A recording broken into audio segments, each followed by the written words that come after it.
The Voice of America. ሶማሊያ ውስጥ የሚገኘው የኢትዮጵያ ጦር ከማዕከላዊቱ ሂራን ክልል ኤል አሊ ከተማ ለቆ መውጣቱ ተገለጠ።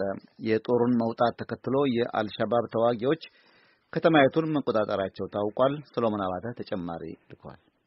ኢትዮጵያውያኑ ወታደሮች ይዞታዎቻቸውን ሲለቁ እዚያችሁ ሂራን ክልል ውስጥ በቁጥጥራቸው ስር ከነበሩ ከተሞች መካከል ኤል አሊ ሁለተኛ መሆኗ ነው። ሰሞኑንም ኤል አሊ አቅራቢያ የምትገኝ ሞቆኮሪን እንዲሁ ለቀው መውጣታቸውን የኬንያው ዴይሊ ኔሽን ጋዜጣ ዘግቧል።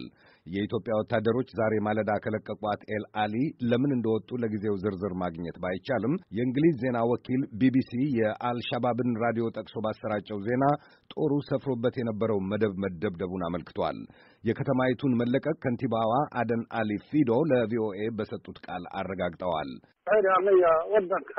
ያነጋገርናቸው ጀነራሎች ለቀን እንድንወጣ ታዘናል ሲሉ ነግረውናል። ከዚህ ሌላ ግን የሰጡን ዝርዝር የለም ብለዋል ከንቲባ አደን አሊ ፊዶ።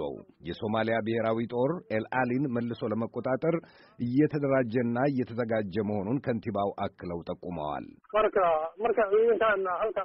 የአልሸባብ ተዋጊዎች ወደ ከተማይቱ መግባታቸውንና መቆጣጠራቸውን የኤልአሊ ከተማ ነዋሪዎች ለቪኦኤ ተናግረዋል። አልሸባብም ይህንኑ ራዲዮ አንዳሉስ በሚባለው ጣቢያው አውጇል። የኢትዮጵያ ወታደሮች ጠላት ሊጠቀምበት ይችላል ያሉትን ሁሉ አውድመው መውጣታቸውንም እማኞቹ ገልጸዋል። በአፍሪካ ሕብረት የሶማሊያ ተልእኮ ጦር አሚሶም ስር የሚንቀሳቀሱት የኢትዮጵያ ወታደሮች የጌዶ የቤይና የባኩል ክፍላተ ሀገር ጸጥታን የመጠበቅ ኃላፊነት የተጣለባቸው ናቸው። ከኢትዮጵያ መንግስትና ከአሚሶም በቀጥታ የተገኘ ማብራሪያ ለጊዜው የለም።